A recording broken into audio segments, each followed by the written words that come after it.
نہیں آتی. اللہ ظالم کو مہلت ضرور دیتا ہے، لیکن ایک دن ہے جب اللہ جنت کو سجائے گا اور جہنم کو بھڑکائے گا اور ترازو کو لٹکائے گا اور پل صراط کو قائم کرے گا اور اپنے عرش کو لائے گا اور خود فرشتوں کو بلائے گا. پھر طارق جمیل کو قبر سے اٹھائے گا، سردار عزیر کو قبر سے اٹھائے گا، زید عمر بکر کو قبر سے اٹھائے گا. پھر مجھ سے سوال کرے گا، میں نے تمہیں دنیا میں عزت دی، مال دیا، بتا آج میرے لیے کیا کر کے لایا ہے؟ بولو آج کیا کر کے لائے ہو؟ یا اللہ کی قیامت سے ٹکر لے جاؤ، یا اللہ کی جہنم کو پانی سے بجھا دو، یا اللہ کی جنت کو آگ لگا دو، یا قبر میں جانے سے انکار کر دو، یا موت سے لڑنے کی طاقت دکھا دو، یا یہ طرز زندگی چھوڑو جس نے ہمیں ہلاک کر دیا، اللہ کے سامنے رسوا کر دیا. موت ہے، جنت ہے، جہنم ہے، آخرت ہے، اللہ ہے، رسالت ہے، محمد مصطفیٰ کی ہستی ہے جو تمہارے لیے پس گیا، لٹ گیا، دان توڑوائے، خون ہوا.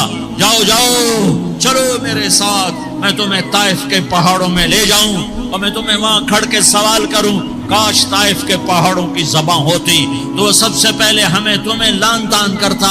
ارے تمہیں شرم نہ آئی کہ تمہارا نبی تمہارے لیے خون و خون ہو گیا؟ اس کے 2 دفعہ آسمان کے فرشتے روئے ہیں، 2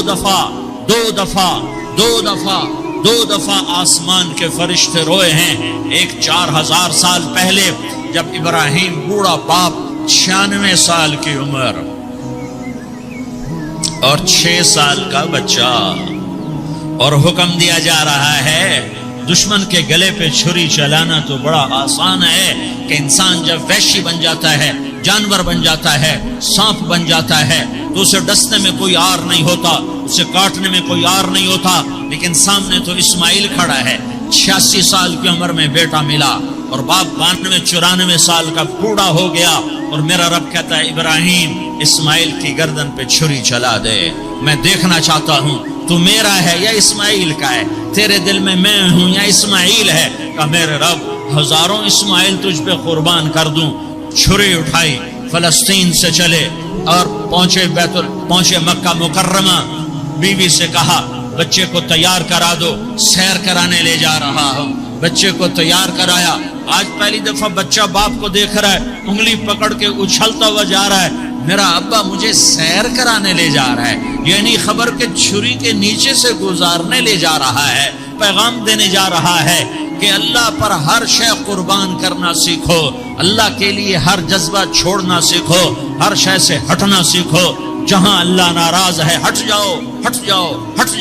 ہار نہ پڑے ہار جاؤ، مٹنا پڑے مٹ جاؤ، لٹنا پڑے لٹ جاؤ، دھکے کھانے پڑے کھا لو. کہ دنیا میں سب سے زیادہ دھکے کھانے والا میرا حبیب محمد مصطفیٰ. مجھے کوئی گھر دکھاؤ جہاں غریب نے پیٹ پہ پتھر باندھا ہو. آؤ میں تمہیں دکھاتا ہوں. میرا نبی مسجد نبوی میں بیٹھا ہوا ہے اور ایک صحابی آتا ہے اور آ کر یوں کپڑا اٹھاتا ہے، کہتا یا رسول اللہ ادھر دیکھو، میں نے پیٹ پہ پتھر باندھا ہوا ہے، بھوک کی وجہ سے میں سیدھا نہیں ہو پا رہا. 2 جہان کا سردار، مقام محمود کا مالک، عرش فرش پر جس کی نبوت کے ڈنکے، محمد جس کا نام، احمد جس کا نام، طہ جس کا نام، یاسین جس کا نام، پیٹ سے کپڑا ہٹاتا ہے اور فرماتا ہے دیکھ میرا صحابی، تیرے پیٹ پر 1 پتھر ہے، میرے پیٹ پہ 2 پتھر بندھے ہوئے ہیں، میرے پیٹ پر 2 پتھر بندھے ہوئے ہیں. ہاں ابراہیم نے چھری نکالی، بیٹا تیرے ذبح کرنے کا حکم ہو چکا ہے. بیٹا کہتا ابا جلدی کر، دیر کیوں کرتا ہے؟ ہاں ایسی اولاد بناؤ، ایسے باپ بنو، اللہ کے امر پر یوں قربان ہونا سیکھو. اور اب معصوم بچے کو حیران ہو کر ابراہیم دیکھتا ہے، بیٹا تجھے پتہ ہے میں کیا کہہ رہا ہوں؟ کہاں پتہ ہے؟ آپ کہہ رہے ہیں میں ذبح کروں گا تو میں مر جاؤں گا تو مجھے آپ کی جگہ اللہ ملے گا، اللہ آپ سے بہتر ہے، مجھے دنیا کی جگہ جنت ملے گی، جنت دنیا سے بہتر ہے. پھر معصوم بچے کو ماں یاد آ جاتی ہے، پھر کہتا ہاں مجھے اپنی ماں کا غم ضرور ہے، اسے بڑا صدمہ ہوگا میرے مرنے کا. تو اپنا گریبان کھولا اور کرتا اتارا، کہا ابا میں جب مر جاؤں تو یہ کرتا سنبھال لو، یہ میری ماں کو دے دینا، یہ میری نشانی اس کے پاس رہے گی، جب کبھی میں یاد آؤں گا میرا کرتا دیکھ لیا کرے گی، اور تو اپنے کرتے میں مجھے کفن دے کر ادھر ہی دبا دینا، مجھے ادھر مکے نہ لے جانا کہ میری میت کو دیکھ کر میری ماں کو بڑا دکھ ہوگا، مجھے ادھر دبا دینا۔ ابا میرے ہاتھ باندھ دے، میرے پاؤں باندھ دے، اور پیغام دے دو کہ اللہ پہ یوں قربان ہوا جاتا ہے۔ تم پیسے پہ لڑے، تم منصب پر لڑے، تم عہدوں پر لڑے، تم ایک دوسرے کے خون کے پیاسے ہوئے، کیا موت مر گئی ہے تمہارے لیے؟ کیا آخرت کو آگ لگ گئی ہے؟ کیا جنت کو آگ لگ گئی ہے؟ کیا جہنم کو بجھا دیا گیا ہے؟ کیا طارق جمیل کے لیے قبر کا ٹکڑا مقرر نہیں ہے؟ کیا اس کی جان کے نکلنے کا وقت مقرر نہیں ہے؟ کیا منکر نکیر میرے پاس آنے والے نہیں ہیں، تمہارے پاس آنے والے نہیں ہیں؟